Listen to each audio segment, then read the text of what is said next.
BA प्रथम वर्ष के बच्चों का स्वागत है। बच्चों, आज हम जिस पाठ का अध्ययन करेंगे वो है सामाजिक संरचना। बच्चों, संसार में जितनी भी वस्तुएं हैं सभी की कोई ना कोई संरचना या ढांचा अवश्य होता है।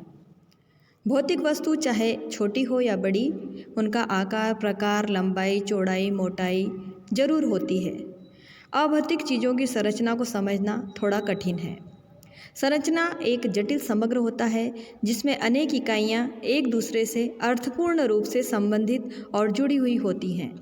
इन इकाइयों में परस्पर कार्यात्मक एकता होती है। ये एक दूसरे पर परस्पर निर्भर होती हैं। इन इकाइयों में सामान्यतः स्थायी और व्यवस्थित संबंध होते हैं। ये सब इकाइयाँ एक विशेष क्रम में परस्पर जुड़कर जब एक जटिल समग्र बनाती हैं उसे संरचना कहा जाता है। अगर हम चूना, सीमेंट, ईंट, पत्थर, पानी, सरिये, लकड़ी, लोहा, मजदूर या धन एक स्थान पर रख दें तो वह मकान नहीं कहलाएगा। बच्चों, संपूर्ण सामग्री के क्रमबद्ध तरीके से एक दूसरे के परस्पर क्रमबद्ध निर्माण से मकान की संरचना तैयार की जाती है। जॉनसन ने कहा भी है बच्चों कि किसी वस्तु की संरचना उसके अंगों के कुछ सीमा तक स्थायी या अंतर संबंधों से निर्मित होती है। सरल शब्दों में यह कहा जा सकता है कि संरचना विभिन्न अंगों के अंतर संबंधों से बनती है। जिस प्रकार से मकान, शरीर, मोटरसाइकिल, घड़ी, इन सब की संरचना होती है, उसी प्रकार से समाज की भी संरचना होती है। समाज की संरचना में भी अनेक छोटी इकाइयाँ होती हैं, जैसे परिवार, संयुक्त परिवार, वंश समूह, द्वितीयक समूह, संस्थाएं, मूल्य, परिस्थितियाँ, ये सब समाज की संरचना की जैसी इकाइयाँ और उनसे परस्पर संबंध होंगे, उसी के अनुसार संरचना का स्वरूप या प्रकार होगा। सामाजिक संरचना अभौतिक होती है। यह एक जटिल समग्र होता है जिसकी विभिन्न इकाइयाँ परस्पर एक दूसरे से संबंधित, परस्पर निर्भर और अर्थपूर्ण तरीके से जुड़ी होती हैं। अनेक समाजशास्त्रियों ने और मानव शास्त्रियों ने सामाजिक संरचना पर अपने अपने दृष्टिकोण से गहन अध्ययन किया है। तो आइए बच्चों, सबसे पहले हम देखते हैं सामाजिक संरचना की परिभाषाएं।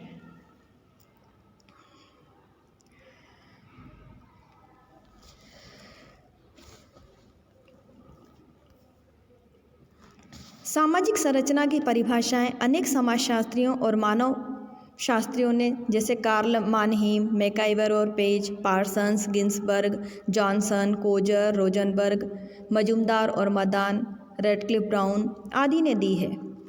तो हम देखते हैं मैकाइवर और पेज के अनुसार सामाजिक संरचना की परिभाषा। मैकाइवर एवं पेज कहते हैं कि समूह निर्माण के विभिन्न तरीके संयुक्त रूप से सामाजिक संरचना के जटिल प्रमाण निर्माण करते हैं।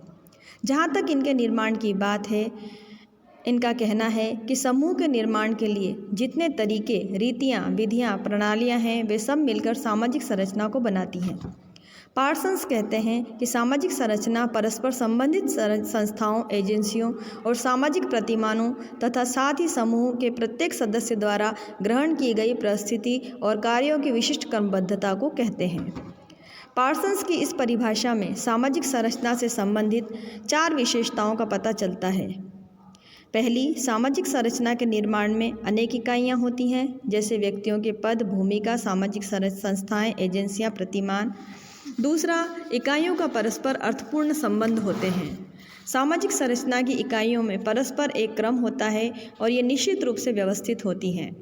चौथा, क्योंकि सामाजिक संरचना का निर्माण अमूर्त इकाइयों जैसे पद, भूमिका, संस्था, एजेंसियाँ, प्रतिमान आदि से होता है, इसलिए इनकी संरचना अमूर्त होती है।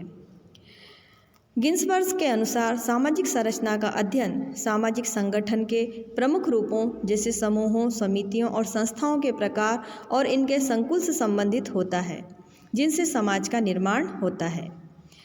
इन परिभाषाओं के आधार पर यह निष्कर्ष निकलता है कि सामाजिक संरचना के लघु और वृहद इकाइयों जैसे पद, भूमिका, समूह, संस्थाओं, एजेंसियों, प्रतिमानों और सामाजिक संबंधों से निर्मित जटिल, क्रमबद्ध, पूर्ण, समग्र है।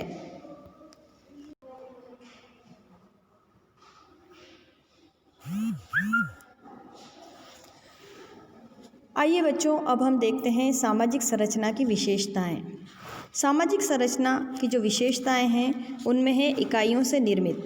मैकाइवर, पार्सन्स, जॉनसन, गिन्सबर्ग सभी ने अपनी परिभाषाओं में स्पष्ट लिखा है कि सामाजिक संरचना का निर्माण सामाजिक इकाइयों जैसे पद, भूमिका, समूह, संस्थाओं, समितियों, एजेंसियों आदि से मिलकर होता है। समाज की और भी अनेक छोटी छोटी इकाइयाँ हैं जो परस्पर मिलकर एक बड़े प्रतिमान का निर्माण करती हैं। उसे ही हम सामाजिक संरचना कहते हैं। जॉनसन ने लिखा है कि सामाजिक संरचना कई सामाजिक इकाइयों या अंगों से मिलकर बनती है। दूसरा है इकाइयों का निश्चित स्थान। सामाजिक संरचना में जितनी सामाजिक इकाइयाँ होती हैं उनका उनके महत्व कार्य के अनुसार निश्चित स्थान होता है। स्पेंसर ने लिखा है कि संरचना जितनी जटिल होगी, इकाइयों का स्थान उतना ही अधिक महत्वपूर्ण तथा विशिष्ट हो जाएगा। संरचना जितनी सरल होगी, इकाइयों के कार्य, महत्व तथा स्थान उतने ही कम महत्वपूर्ण हो जाते हैं। जटिल सामाजिक संरचना में अगर इकाई का स्थान बदल दिया जाए तो संरचना बिगड़ सकती है। पद, भूमिका, समूह, सामाजिक वर्ग, परिवार, संयुक्त परिवार, वंश, समूह, गोत्र, उपजाति सबका सामाजिक संरचना में स्तरित होती है। तीसरी जो विशेषता है वो है क्रमबद्धता से व्यवस्थित।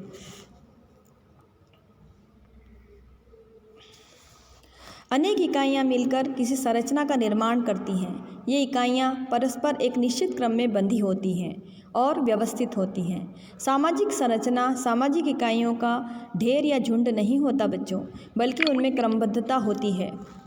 तभी संरचना संगठित, व्यवस्थित, अर्थपूर्ण होती है। परिवार, जातियाँ, मुखिया, पंचायत आदि का सामाजिक संरचना में निश्चित स्थान, क्रम, आरोह अवरोह रूप में निश्चित होता है। चौथी जो विशेषता है वो है प्रकार्यात्मक एकता। रेडक्लिफ ब्राउन, मेलिनोव्स्की, दुर्खिम, क्लूखोन आदि का मानना है कि सामाजिक संरचना की सभी इकाइयों में परस्पर एकता होती है।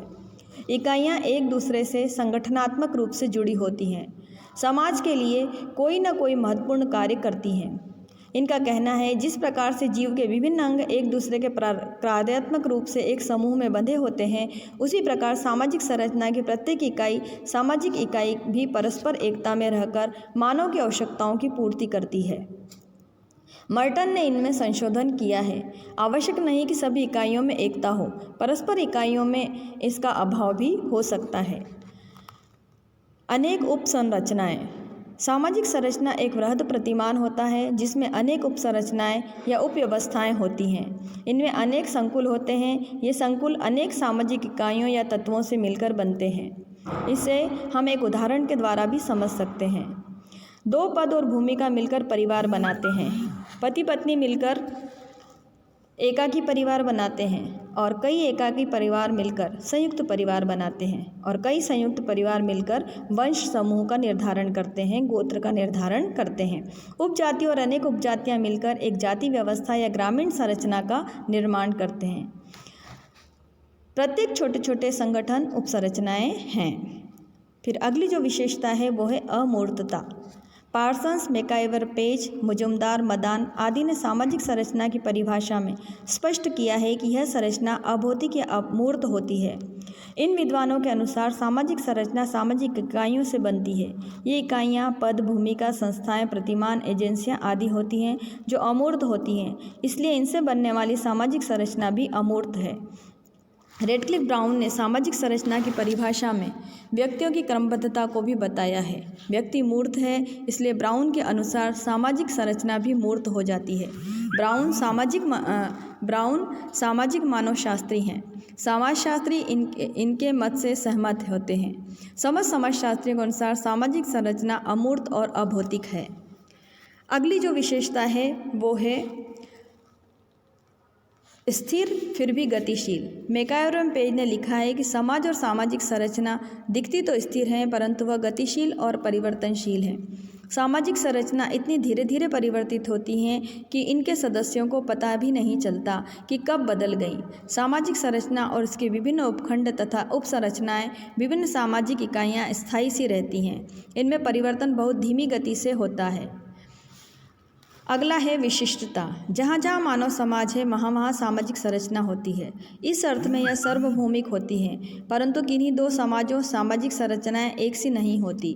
प्रत्येक समाज की सामाजिक संरचना का निर्माण उसके द्वारा अपेक्षित लक्ष्य और कार्यों के अनुसार किया जाता है। सभी समाजों की अपनी अपनी प्राकृतिक उपलब्धियां, आवश्यकताएं और परिस्थितियां हैं। उनके अनुसार सामाजिक संरचना का निर्माण किया जाता है। इसलिए प्रत्येक समाज की परिस्थितियां, प्राकृतिक संपदा, उपलब्धि, उद्देश्य, आवश्यकताएं विशिष्ट होती हैं और उनको पूरा करने वाली सामाजिक संरचनाएं भी विशिष्ट होती हैं।